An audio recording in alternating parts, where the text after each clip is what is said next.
ఆవకాయ ఆంజనేయ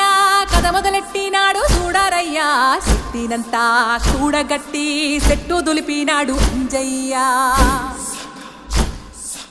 ఎర్ర ఛాయ కోతి అవతార వెంటమాయ కత్తి సేత పట్టకుండా కాయ కోసినాడు కపిలయ్య